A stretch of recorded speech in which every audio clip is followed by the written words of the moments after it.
সুষ্ঠু ব্যবস্থা অনেক স্থানে না থাকলেও চিকিৎসক ভাই ও বোনেরা অক্লান্ত পরিশ্রমের দ্বারা অপরিসীম নিষ্ঠায় দেশের নিবিড় পরিচর্যা বা ক্রিটিক্যাল কেয়ার সেবা দিয়ে সুস্থ করে তুলছেন। প্রথমে গভীর শ্রদ্ধায় স্মরণ করছি শহীদ রাষ্ট্রপতি জিয়াউর রহমান ও আপসহীন দেশনেত্রী বেগম খালেদা জিয়াকে।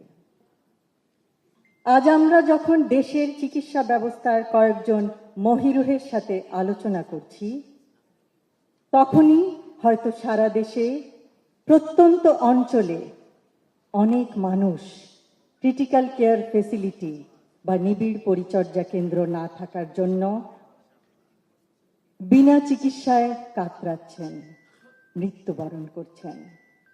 ঢাকা শহরে বাংলাদেশের মোট জনসংখ্যার ন্যূনতম অংশ বাস করে, কিন্তু রাজধানী ঢাকায় ক্রিটিক্যাল কেয়ার ফেসিলিটি দেশের ৮০ থেকে ৯০%। বিভিন্ন গ্রামে ক্রিটিক্যাল কেয়ার চিকিৎসা ব্যবস্থা একেবারেই অপ্রতুল। Bangladesh society of critical care medicine এই ক্ষেত্রে বিরাট অবদান রাখতে পারে। বিগত বছরের অবহেলায় বাংলাদেশি ক্রিটিক্যাল কেয়ার ফেসিলিটির এক ভয়াবহ চিত্র।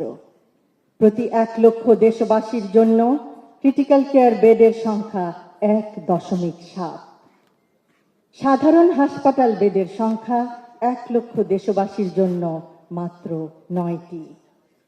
৬৪ জেলার মধ্যে ৩৮টি জেলায় স্থানীয় হাসপাতালে কোনো ক্রিটিক্যাল কেয়ার বা নিবিড় পরিচর্যা কেন্দ্র নেই।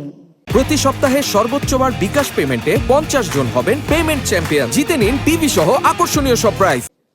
দেশের ৮০ থেকে ৯০% ইন্টেন্সিভ কেয়ার ইউনিট রাজধানী ঢাকায় অবস্থিত, কিন্তু ক্রিটিক্যাল কেয়ার ইউনিটগুলি মূলত বড় শহরের হাসপাতালগুলিতে।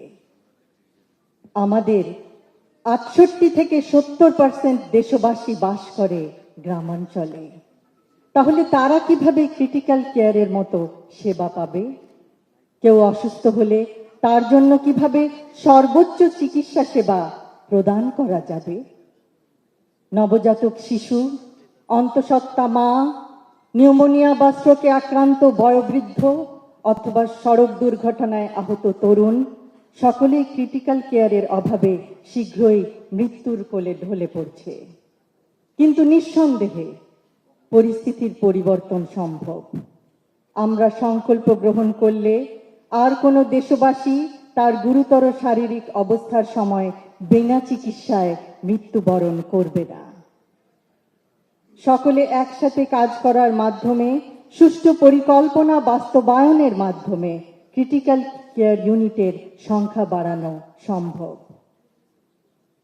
ক্রিটিক্যাল কেয়ার ইউনিট কম থাকায় কিছু ক্ষেত্রে চিকিৎসকবৃন্দ নিরুপায় হয়ে পড়েন।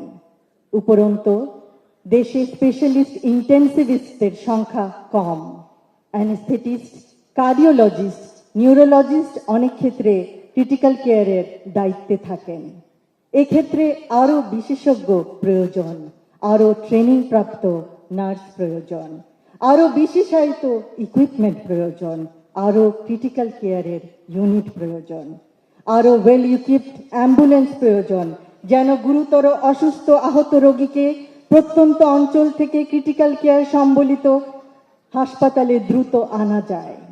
শুধুমাত্র তাহলেই আমরা আরও বেশি সংখ্যক রোগীকে ক্রিটিক্যাল কেয়ার ইউনিটে চিকিৎসা প্রদান করতে পারব। দেশ হিসেবে আমরা জনসংখ্যায় বিশাল, কিন্তু সামর্থ্য সীমিত। তবুও এই বাস্তবতায় সঠিক পথ বের করতে হবে গুরুতর আহত অথবা গুরুতর অসুস্থ রোগীদের চিকিৎসা প্রদান করার জন্য। দূরত্ব ও যানবাহন আরেকটি বিরাট অন্তরায়। অ্যাম্বুলেন্স সুষ্ঠুভাবে প্রস্তুত না থাকলে তা বরং রোগীদের জীবনের ঝুঁকি বাড়াবে। প্রত্যন্ত গ্রামাঞ্চলে ক্রিটিক্যাল কেয়ার প্রদান করতে না পারলেও অন্তত প্রপারলি ইকুইপড অ্যাম্বুলেন্স দ্বারা রোগীদের সদর হাসপাতালে আনা যায়। সদর হাসপাতালগুলিতে ক্রিটিক্যাল কেয়ার ইউনিট নিশ্চিত করা হলে নিশ্চয়ই পরিস্থিতির উন্নতি সম্ভব। আশা করব আগামীতে ক্রিটিক্যাল কেয়ার চিকিৎসা সেবার অভাবে মৃত্যুর হার যেন আর বেড়ে না যায়। একটি মৃত্যু একটি পরিবারকে সর্বশান্ত করে দেয়। আজ Bangladesh society of critical care মেডিসিনের 2026-এর ন্যাশনাল কনফারেন্সে আমাকে আমন্ত্রণ জানানোর জন্য আমি এই সোসাইটির সকল সদস্যকে আন্তরিক ধন্যবাদ জানাচ্ছি। ধন্যবাদ জানাচ্ছি তাদের মানবিকতা ও কঠোর পরিশ্রমের জন্য। সুষ্ঠু ব্যবস্থা অনেক স্থানে না থাকলেও চিকিৎসক ভাই ও বোনেরা অক্লান্ত পরিশ্রমের দ্বারা অপরিসীম নিষ্ঠায় দেশের নিবিড় পরিচর্যা বা ক্রিটিক্যাল কেয়ার সেবা দিয়ে সুস্থ করে তুলছেন, পরিবারের আশার আলো হয়ে দাঁড়াচ্ছে।